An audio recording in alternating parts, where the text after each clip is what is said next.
July 18th, 2019. As you might have known by the title, this video is about soil moisture.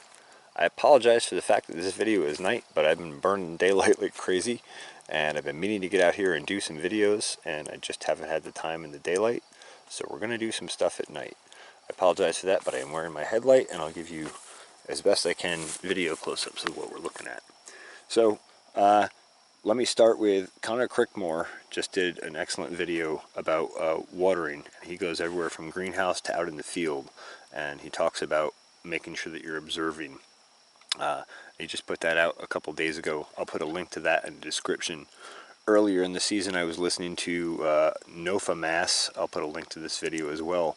A talk from John Kempf at NOFAMASS 2018 Soil Nutrition Conference, and he was talking about irrigation and soil moisture and how important a role that is in plant health and maintaining plant health, and all of the pieces that go with that. So I was out here doing some observation. We've had some hot, sunny, dry weather for several weeks now.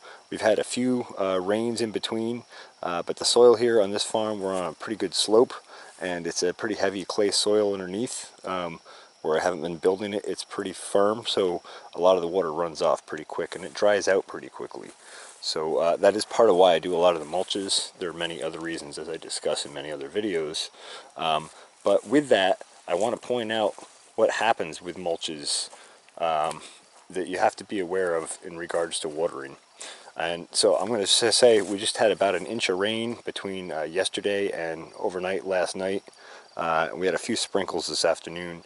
What you're seeing now is foliar feed moisture on the leaves, as well as dew, because it's very humid out.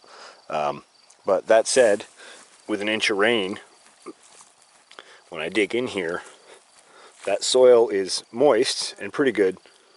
There's good moisture there, but it's not super wet or super damp, as you might expect after a good rain.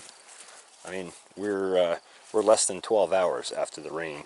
So that soil there is fine where the soil is open, and most people are used to monitoring their soil where the soil is open. So when they see it dark like that, and they think it's wet, and it's good. Sometimes though, you'll go in here, it'll be muddy on top, and you scrape down a couple of inches and you'll find actually dry soil. So that's something to be aware of when you're monitoring.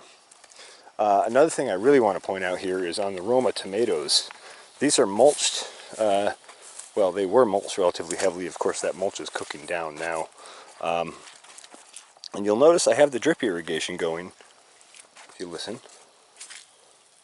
And look, despite the fact that we just had an inch of rain, because I came in here and I was looking under this mulch, and that soil is actually pretty dry. There's good aggregate there. There's some moisture there, but it's not as wet as I would really like to see. And we're supposed to, the next couple days, Friday and Saturday, we're supposed to have 96 and 98 degrees and sunny. So it's going to be really hot, and these plants are going to need the moisture. So I'm dumping about 300 gallons on this entire plot. This is about 3,600 square feet that's being watered right now.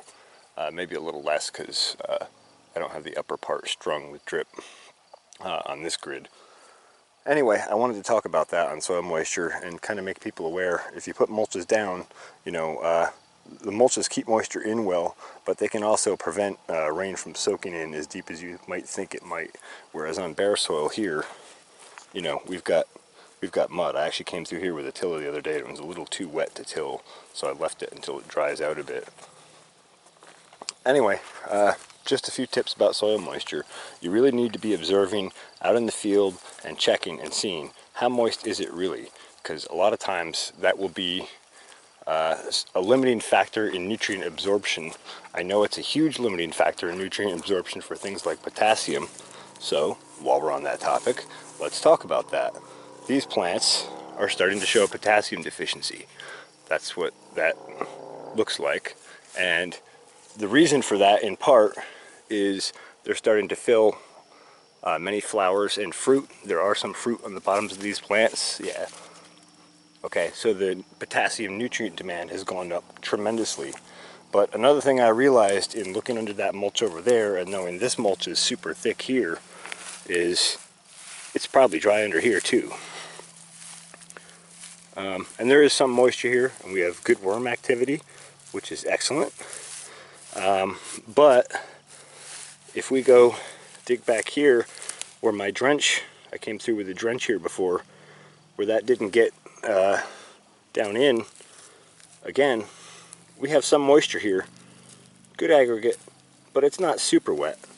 So this soil could actually also use some more moisture despite this heavy coating of mulch. I did put the mulch down during the hot, dry weather, so it's not like it rained and then I mulched it. Ideally, that's what you would do. You would irrigate it heavily or let it rain and then mulch behind it, then you're trapping that moisture in. Anyway, I'll be going back and hand watering this as well when that drip irrigation is done, either tonight or maybe tomorrow. You really got to pay attention to moisture, and it can really affect plant health. Anyway, these had a drench of foliar nutrient mix and also a foliar feed, so they should take off in the sun and the heat as long as I can keep up with the water on it. Alright, I've babbled on about enough, but I hope these tips help somebody. Don't forget to like and subscribe. Ask questions down below in the comment section if you have questions, and thanks for watching the Farmacy Seeds Network.